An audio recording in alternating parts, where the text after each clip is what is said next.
I never thought I would be the type of guy to completely disappear from my wife's life without a word. But when I discovered Melissa's 6-month affair with her coworker, something in me just snapped. After 8 years of marriage, I packed my things while she was with him and vanished. What I did not expect was her complete public meltdown afterward, or the tidal wave of blame that came my way from friends and family.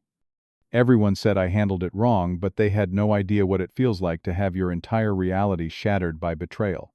Before I reveal how I uncovered my wife's betrayal and why I vanished without a trace, drop a comment letting me know where you are watching from and hit subscribe if you believe sometimes silence speaks louder than confrontation. I met Melissa at my buddy Ryan's backyard barbecue 8 years ago. She walked in wearing a yellow sundress, laughing at something someone had said, and I could not take my eyes off her. Ryan introduced us, mentioning she had just gotten her real estate license and was new to his office. We talked for hours that night, long after most guests had left. By the end of the evening, I had her number and a date planned for the following weekend. Our romance moved quickly. Within 6 months, we were practically living together in my apartment. At the 1-year mark, I proposed during a weekend trip to Lake Tahoe. She cried happy tears and said it was the most perfect moment of her life. We were married in a medium-sized ceremony with about 100 guests, surrounded by friends and family who told us we were perfect for each other. The early years were everything I had hoped marriage would be. We bought a 3-bedroom house in a nice suburban neighborhood just outside Sacramento. Melissa's real estate career took off, and she began specializing in high-end properties.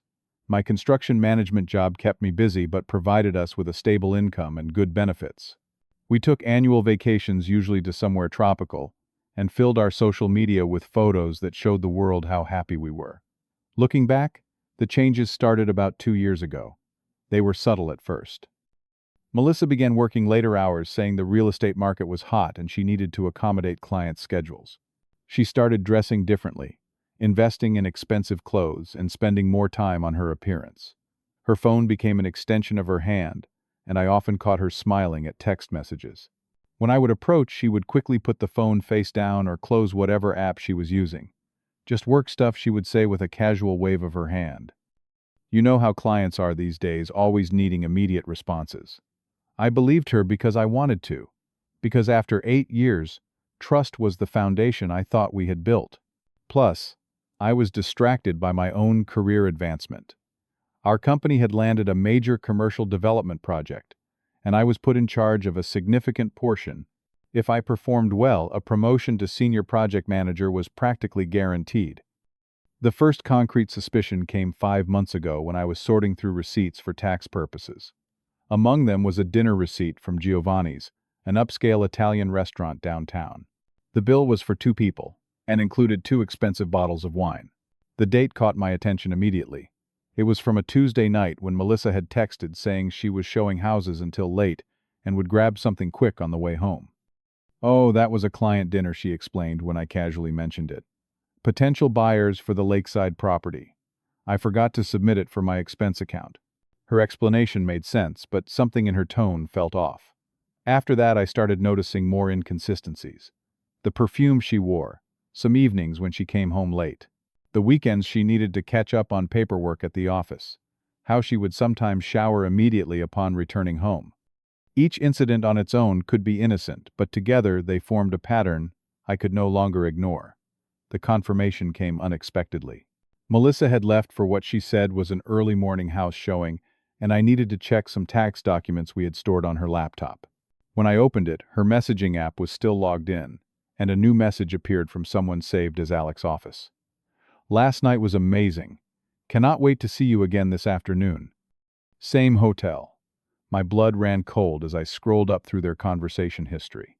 The messages were explicit, detailing their encounters and the lies they told to cover them. Photos had been exchanged. Plans had been made. According to the timestamp of the first message, the affair had been going on for over 6 months.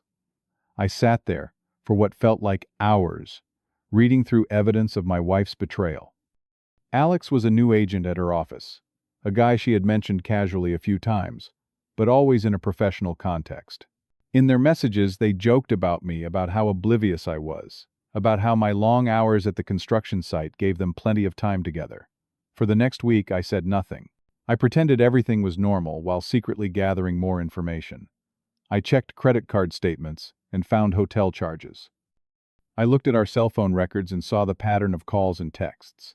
I even installed a tracking app on her phone during one of her showers, which confirmed that her house showings often took place at a hotel near her office. The final nail in the coffin came when I called in sick one day and followed her. She told me she had 3 showings scheduled, but instead she drove directly to the Hyatt downtown. I watched from my truck as she valeted her car, and then 15 minutes later saw Alex arrive and enter through the same doors. I sat there for 30 minutes feeling something inside me harden into resolve. I had seen enough. I spent that night in a fog of emotions cycling between rage, heartbreak, and humiliation. At first I imagined confronting them both, picturing the scene in vivid detail, bursting into that hotel room, watching the shock on their faces, demanding answers. But what answers could possibly matter at this point? What explanation could ever make this betrayal acceptable? The next option was a standard divorce. Hire a lawyer, serve papers, endure months of negotiations, divide assets, tell all our friends and family, answer the same painful questions over and over. The thought exhausted me. Plus, it would give Melissa the opportunity to control the narrative, to paint herself as remorseful or me as unreasonable. That night, I called my law school friend James and outlined the situation. "You have grounds for an at-fault divorce with the evidence you have collected," he said. "But those can get messy and public. What exactly are you hoping for here?" "I want out," I replied simply. "I want to be done with the lies. I want her to understand the finality of what she has done." We talked through my options, and somewhere during that conversation, the plan began to form. I would disappear completely from Melissa's life. No confrontation, no chance for her to explain or manipulate. Just gone. "It is legal to leave your spouse," James confirmed. "But you will want to make sure you document the reason and eventually file official paperwork. Otherwise, things like debt and shared assets get complicated." Over the next 2 weeks, I methodically prepared. I rented a furnished apartment in Roseville, about 30 miles away, but still close enough to my work site. I opened a new bank account and transferred my portion of our savings, leaving her share untouched. I gathered important documents: birth certificate, social security card, car title, insurance information. I forwarded my mail to a post office box. I contacted my HR department and updated my information, explaining the situation in the most basic terms and requesting privacy. The day I chose to leave was deliberate. Melissa's text to Alex confirmed they would be meeting that afternoon. I waited until she left the house dressed, for what she told me was a big client meeting. I watched her car disappear down our street, and then I began. I worked efficiently, taking only what was undisputedly mine: clothes, personal items, the tools I had owned before our marriage, the watch my grandfather had left me. I left all the furniture, all the wedding gifts, all the vacation souvenirs. I took half of the physical cash we kept in our emergency fund. I removed my portion of our shared digital photo albums and documents. In our bedroom, I placed my wedding ring on her pillow, along with printed screenshots of her messages with Alex. No note, no explanation. The evidence spoke for itself. By 2 in the afternoon, my truck was packed with the carefully edited remains of my life. I took one last look around the house we had shared for 7 years, feeling a surprising lack of attachment to the space that had once represented our future. Then I removed my house key from my key ring, placed it on the kitchen counter, and walked out the front door. I drove directly to my new apartment, where I methodically unpacked my belongings into their new spaces. I sent brief texts to my parents and my closest friend Mark, informing them that my marriage was over due to Melissa's infidelity and that I had moved out. I asked for their discretion and promised more details later. Then I turned off my phone and sat in the strange silence of my new life. That first night alone was surreal. I ordered pizza, drank 3 beers, and stared at the unfamiliar ceiling above an unfamiliar bed. Questions plagued me. Was I being childish? Should I have confronted her? Would this decision seem cruel to others, who did not understand the depth of the betrayal? But underneath those doubts was a surprising sense of peace. For the first time in months, I was living honestly without the shadow of lies between us. The next morning, I went to work as usual, though nothing felt usual anymore. I bought a new phone with a new number, giving the contact information only to my parents Mark and my workplace. I met with a divorce attorney recommended by James and began the process of filing papers, using the evidence I had gathered to support an at-fault petition. She is going to be shocked, the attorney warned me. This approach is unconventional. Good, I replied. Shock seems appropriate given the circumstances. Melissa discovered I was gone that evening. According to Mark, who heard it from a mutual friend, she called my phone repeatedly, each call going straight to voicemail. She contacted several of our friends asking if they had seen me. Around midnight, she began posting on Facebook, first expressing concern about my unusual absence, then growing increasingly frantic. Has anyone heard from Blane? He is not answering calls or texts, and his clothes are gone. I am worried something happened. By the next day, her posts had taken on a different tone. I cannot believe Blane would just leave without talking to me. After 8 years of marriage, I deserve at least a conversation. This is so immature and hurtful. She had not mentioned finding the screenshots or my ring. She was controlling the narrative, presenting herself as the bewildered, abandoned wife. Friends began commenting, expressing concern for both of us, and offering to help locate me. I watched it all unfold from my new anonymous phone, saying nothing. 3 days after I left, Melissa's mother called my parents. My mother later told me that the conversation was tense. She demanded to know where you were, my mom reported. I told her you were safe, but that she should ask her daughter why you might have left. She acted like she had no idea. A week into my disappearance, Melissa's posts escalated. She claimed I might be having a mental health crisis, suggesting my work stress had caused some kind of breakdown. She publicly worried about my safety, even while privately sending me angry emails, accusing me of abandonment and cruelty. You could at least have the decency to face me like a man, one email read. This silent treatment is pathetic and childish. I forwarded each message to my attorney without responding. The police wellness check at my job site was unexpected and humiliating. 2 officers approached me while I was reviewing plans with my crew, asking if I was Blane Anderson and if I was all right. My coworkers stared as I explained that, yes, I was fine. I had left my marriage voluntarily and my wife was aware of the reason why. The officers seemed satisfied with my explanation, but advised me to handle my personal affairs more directly. That same day, Melissa showed up at my parents' house unannounced. According to my father, she oscillated between tears and anger, demanding information about my whereabouts and claiming she had no idea why I would have left.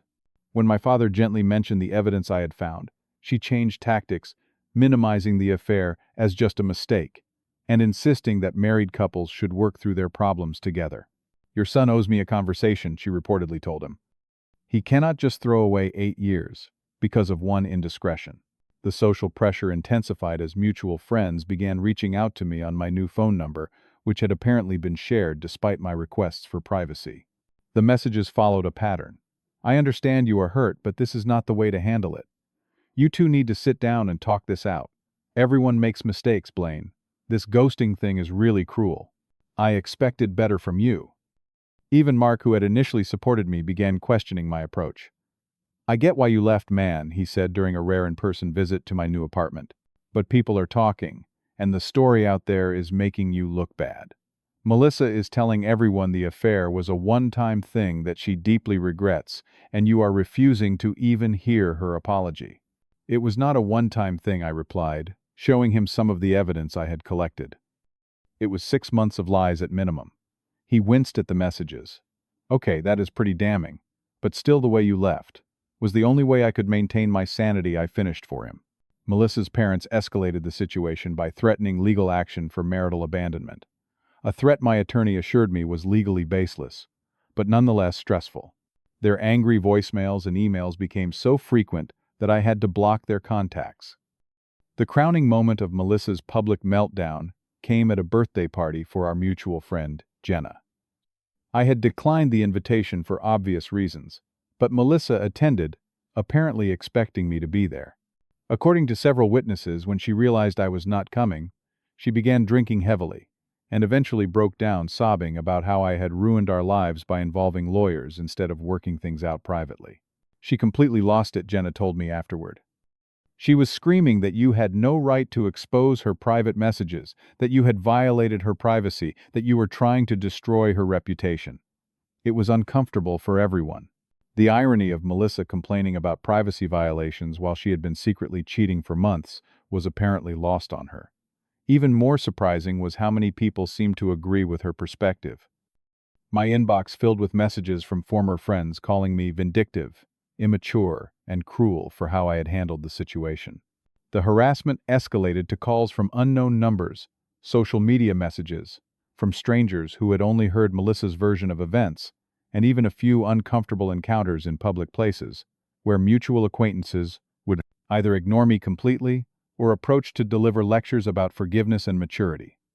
Through it all, I maintained my silence, letting the divorce proceedings move forward through my attorney. But I could not deny that the constant criticism and social pressure were taking their toll. There were nights I lay awake, wondering if everyone was right, if I had chosen the most destructive path possible out of pure hurt and anger. Should I have just confronted her? I asked my therapist, whom I had begun seeing weekly. Would that have been the adult thing to do? There is no perfect way to respond to betrayal, she replied. You chose the path that protected your emotional well-being during an extremely traumatic discovery. That was your right. Still, as the weeks passed and the backlash continued, I began to question whether the cost of my silence had been too high. The turning point came from an unexpected source. Nearly 2 months after I left, Alex's longtime girlfriend Tara discovered the affair through messages on his computer.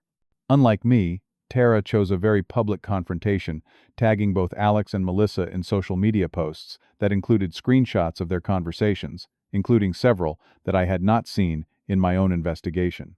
These messages revealed an even deeper betrayal than I had realized. Melissa and Alex had been planning a future together, discussing how they would eventually tell me and Tara, speculating about how much money they could extract from our respective relationships before making their big reveal. Poor Blane will probably give me whatever I ask for, just to avoid conflict, Melissa had written. He always does. Overnight, the narrative shifted. People who had been criticizing me for weeks suddenly went silent or reached out with awkward apologies. Friends who had taken Melissa's side began distancing themselves from her. Mutual acquaintances sent me private messages expressing shock at the extent of the deception and acknowledging that perhaps my approach had been justified after all. I had no idea it was that calculated, wrote Jenna. I thought it was a one-time mistake she was truly sorry for. I should have asked for your side before judging. Melissa's public image collapsed under the weight of the full truth. Her social media accounts went suddenly private, and according to mutual friends, she stopped attending social events altogether. Her mother stopped calling my parents. The anonymous harassment calls ceased. Through all of this, I maintained my policy of no direct contact with Melissa. All communication went through our respective attorneys. The divorce proceedings continued now, with even stronger evidence supporting my claims. The property division was straightforward. We sold the house and split the proceeds, divided our savings according to the prenuptial agreement we had signed years ago, and each kept our own retirement accounts. Melissa made one last attempt at direct contact, a week before our divorce was to be finalized. She showed up at my apartment building one evening, somehow having obtained my address. "Please, Blane, can we just talk?" she called through the door when I refused to open it. I made terrible mistakes, but we could still work this out. 8 years together has to count for something. I said nothing, and eventually she left. The next day, I received an email from her personal account, rather than through her lawyer. "I understand now why you left the way you did," she wrote. "I betrayed you in the worst possible way, and then I tried to make you the villain when you refused to let me control the situation. I am truly sorry, not just for the affair, but for how I responded when you found out. You deserved better than what I gave you in our marriage, and after." It was the first genuine acknowledgement I had heard from her, but it came far too late. I did not respond, but I did forward it to my therapist as a topic for our next session. In the months that followed, I gradually rebuilt my life. The promotion at work came through bringing new responsibilities and challenges that kept me productively occupied.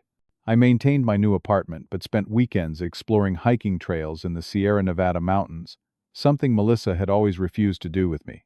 I reconnected with friends from before my marriage and slowly built a new social circle separate from our old one.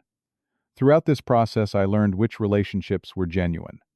My parents stood by me without question.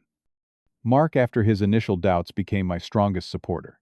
A few other friends proved their loyalty by defending me even when it was unpopular to do so. These connections grew stronger through the adversity, while superficial friendships fell away. The opportunity to move to Denver for a specialized project came almost exactly 1 year after I had left Melissa. It felt like perfect timing, a chance for a fresh start in a new city. My company offered a substantial salary increase and relocation package, and the project itself was exactly the kind of challenge I had been hoping for. I accepted without hesitation. In Denver, freed from the weight of old associations and painful memories, I found myself enjoying life again. I bought a small house with a view of the mountains. I adopted a rescue dog named Cooper, who became my constant companion on weekend hikes. I joined a rock climbing gym and made new friends who knew nothing of my past. 6 months into my new life in Colorado, I met Lauren through a mutual friend at a dinner party. She was a civil engineer with a quick wit and a genuine smile. Our first date was a hike followed by coffee where conversation flowed easily for hours. I was transparent about my divorce, sharing the basic facts without drama or bitterness. She appreciated my honesty and shared her own experience with a college boyfriend who had betrayed her trust. It teaches you a lot about what you will and will not accept in relationships going forward, she said, understanding in a way only someone who has experienced betrayal can. We have been dating for 4 months now, taking things slowly and communicating openly. The lessons from my marriage serve as guardrails rather than roadblocks, helping me build something healthier than what came before. Looking back on the entire experience now, I stand by my decision to leave the way I did. In the face of such calculated betrayal, protecting my own emotional well-being had to be my priority. The social backlash was painful but temporary, while the self-respect I maintained by refusing to engage in Melissa's manipulative drama has been permanent and healing. I have learned that forgiveness does not require reconciliation. I have forgiven Melissa not for her benefit but for my own peace of mind. The anger that once consumed me has faded, leaving behind valuable wisdom about trust boundaries and self-worth. Most importantly, I discovered that sometimes the most courageous response to betrayal is not a confrontation, but a clean break, a silent refusal to participate in someone else's narrative. My ghosting was not an act of cowardice, but a powerful reclaiming of my own story. Have you ever had to make a difficult choice to protect your mental health, even when others did not understand? Share your experience in the comments section below. If this story resonated with you, please hit the like button and subscribe to support more real-life stories like this one. And if you know someone struggling with betrayal or difficult decisions, share this video with them.